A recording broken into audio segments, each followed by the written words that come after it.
pozdrav dragi moji. Nastavljamo sa našim vlogovima sa putovanja i to sa krstarenja Mediteranom. Ovih dana obilazimo 3 zemlje i to Italiju, Francusku i Španiju. Jutros smo pristigli u ovaj grad i sada ću ovako da vam napravim jedan mali uvod. Ukoliko vam kažem Ajaccio, nisam sigurna da bi imali bilo kakvu asocijaciju o kom gradu se radi. Ukoliko vam kažem Korzika, verujem da bi imali asocijaciju na Napoleona. Sada ću da vam povežem te dve informacije. Pretpostavlja se da je u Ajacciu, glavnom gradu Korzike, rođen Napoleon. Baš zato ceo ovaj grad odiše njegovim duhom. Hajde sada da ga obiđemo i da vidimo gde je sve utisnut Napoleon u ovom gradu. Krećemo. 8 sati i 20 minuta i pristigli smo na Korziku. Ostrvo Korzika danas pripada Francuskoj i broji oko 320.000 stanovnika. Ajaccio je glavni grad ostrva i sedište je jedne od dve regije koje postoje na Korzici. Gornja, odnosno severna Korzika, je pretežno planinska, te mnogi turisti posećuju ove krajeve za uživanje u tim predelima. Ajaccio pripada južnoj Korzici, koja je pretežno brdovita sa veoma lepim i poznatim plažama nedaleko od grada. Nalazi se u prirodnom zalivu, prirodnoj luci i od davnina su ga ljudi nastanjivali. Počev još od Kartagine pa nadalje. No, najveći vremenski period od 13. do 18. veka ovom teritorijom je vladala Đenova. U 13. veku Đenova je bila jedna od najmoćnijih sila na ovom delu kontinenta. Iza Đenovljana ostala je Đenovljanska tvrđava koja se nalazi na obali mora. Đenovljani su podigli i prvu katedralu u gradu, ali od te katedrale nije ostalo ništa. Današnja barokna katedrala potiče iz 17. veka i posvećena je Uspenju Device Marije. Sa desne strane na ulazu u katedralu se nalazi krstionica u kojoj je kršten Napoleon. Na kraju Đenova je prodala Korziku jer je bila u dugovima. Zato se često kaže da je Korzika italijansko čedo u rukama Francuske.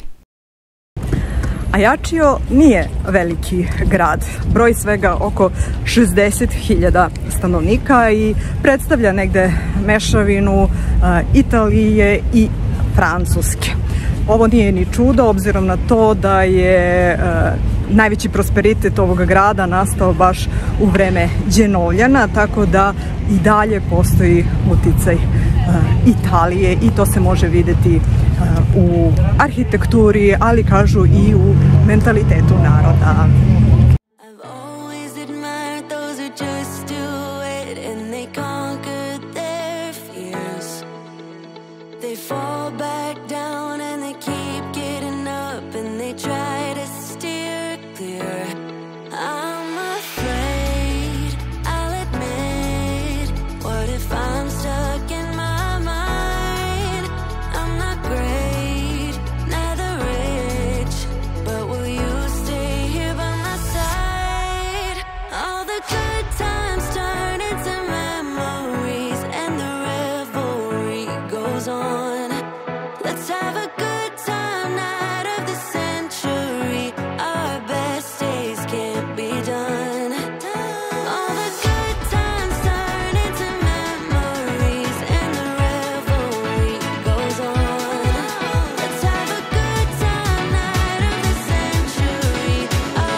Na putu do najveće statue Napoleona su postavljene ove strelice kako bi znali da ste na pravom putu. Pogledajte samo ovu zonu za pešake i to kako je lepo obrađen ovaj deo drveća. Dakle, nema pukotina na asfaltu, nema uzdignuća, bukvalno je sve ravno. A kako se najbolje zahvaliti određenoj osobi za sve ono što je učinila za grad, za državu, za Evropu, za čovečanstvo. Na taj način što ćete podići što veći broj spomenika. Barem ovom logikom se vodio grad Ajaccio. Ovo iza mene, evo vidite ovde, jeste spomenik koji je podignut u čast Napoleona i koji važi za najveći posvećen ovom vladaru. Pored ovog spomenika u Ajacciu postoje još 3 spomenika, tako da ceo grad odiše baš Napoleonom i njegovim duhom. Sada ću bliže da vam snimim kako izgleda baš ovaj spomenik. Napoleon Bonaparte je rođen 15. avgusta 1769. godine, najverovatnije baš u Ajaccio. Na ovaj dan svake godine u Ajaccio se održavaju Napoleonovi dani, gde se učesnici oblače u kostime, ulice postaju pijace i celim gradom lebdi posebna atmosfera. Za Napoleona je nesporno utvrđeno da je rođen na Korzici, ali nema jasnih dokaza da je to bilo baš u Ajacciu. Pripadao je uglednoj korzikanskoj porodici i to kao 4. dete od 11 u porodici. Sa 10 godina je pošao u vojnu školu, a nakon toga pohađao je i elitnu kraljevsku akademiju. Bio je izuzetan đak i student, veoma radoznao i inteligentan. Spadao je u najznačajnije svetske vojskovođe i u mnogome je uticao na dešavanja u Evropi i menjanje tadašnjih tokova. Napoleon je 1799. godine izveo državni udar i postao prvi čovek francuske vlade koji ima gotovo neograničenu moć.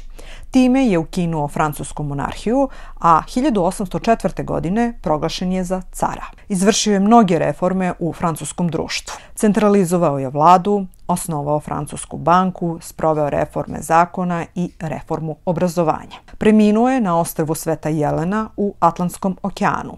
Tamo su ga proterali Britanci nakon abdikcije 1815. godine. Na ovom ostrvu boravio je do svoje smrti 5. maja 1821. godine, gde je preminuo od raka. Kao ličnost bio je veoma intrigantan i zanimljiv. Kažu da je bio veliki radoholik, da je spavao samo po 4-5 sati dnevno, da je bio jako sujeveran i da je imao fobiju od mačaka i otvorenih vrata. Neretko se oblačio u odeću seljaka, šetao ulicama Pariza i tako prerušen ispitivao ljude o samom sebi i proveravao svoju popularnost u narodu. Ljubav njegovog života je bila Josefina, koja je bila udovica sa 2 dece u momentu kada su se upoznali. Mnogi su bili protiv ove veze. Josefina je bila 6 godina starija od njega. Tražila je muškarca koji će izdržavati nju i njenu decu. Napoleon je bio mlad, perspektivan, ali bez aristokratskih titula. Uprkos svemu, stupili su u brak. No, kako je nakon 10 godina zajedničkog života Napoleon shvatio da ne može da mu rodi naslednika, poništio je taj brak, a onda se oženio Marijom Luizom, koja mu je rodila sina Napoleona II. Špekuliše se da je pored Napoleona II. Imao i drugu vanbračnu decu. Do Napoleonovog spomenika možete doći i ovim turističkim vozićima. Nalazimo se na trgu Charles de Gaulle u Ajacciu, ali ono što je interesantno jeste da na ovom trgu nećete vidjeti statu Charles de Gaulle, ali hoćete vidjeti statu Napoleona. Dakle, još jedan spomenik Napoleonu se nalazi na trgu Charles de Gaulle. Pravimo pauzicu u Ajacciu i rešili smo da ovoga puta probamo specijalitet koji su nam preporučili, za koji kažu da potiče sa ovih prostora, a to je fiadona. Ovo je slatkiš, barem bi tako trebalo da bude, vidjet ćemo kad probamo, koji se pravi od brašna od kestena. Kesten je ovde na Korzici veoma rasprostranjen i poznat je kao veoma kvalitetan proizvod. Te iz tog razloga ovde ga naravno koriste kao lokalni proizvod i od njega prave razne specijalitete. Jedan od njih je i fiadona, dakle kolač ovako na izgled koji liči našoj lenjoj piti. Evo, sada ćemo da probamo pa ćemo da vidimo koliko je blizu ili daleko od lenje pite. Uzela smo 2 ova kolača i 2 kapućina. U ovoj to go verziji očito da su nam tako plasirali, mada je ovo izgleda ipak više pekara nego poslastičara, tako da nam je ceh za sve ovo što vidite u kadru ispao 11 evra. Sada mogu da vam prenesem i prve utiske. Ovako vrlo interesantna poslastica. Ovo je hrskava korica koja je napravljena, dakle, od brašna od kestena. Stvarno jeste nalik našoj lenjoj piti, taj deo sa strane, a unutra se nalazi fil od sira, onda tu se osjeća i limunova korica, limun i evo, znači posuto je gore šećerom, zapečeno, tako da vrlo ukusno i svakako probajte ukoliko dolazite u ove krajeve.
Dobrodošli u prodavnicu bombona.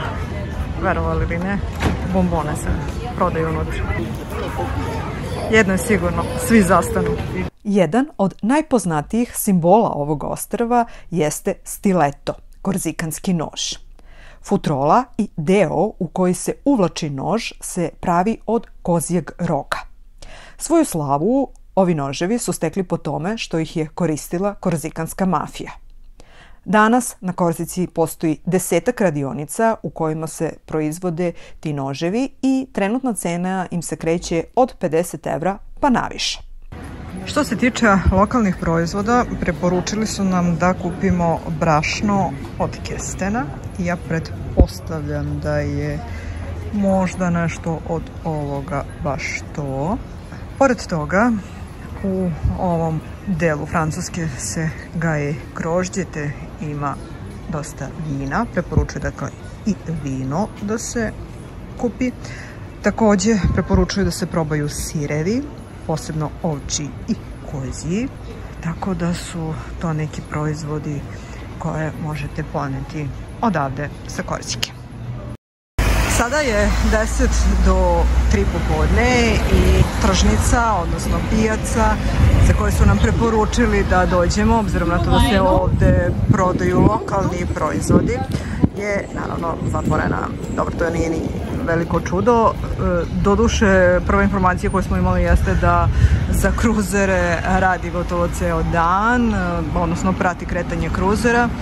Međutim, posle su nam ažurirali informaciju i rekli da ipak danas radi samo do 13 časova. Iz tog razloga, evo, došla sam da vam snimim samo da bi znali da odmah nakon izlaska sa luke u Ajaciju postoji, dakle, tržnica gde se prodaju lokalni proizvodi i gde možete doći kupiti vino, kupiti sireve, probati razne džemove, proizvode od kestena, tako da svakako kažu da vredi doći i kupiti ono što vam se dopada. U luci je postavljeno obaveštenje do kada je brod ovde. Dakle, u 18 časova je planirano isplovljavanje naše Coste Diademe. Ovako je brod privezan dok je u luci.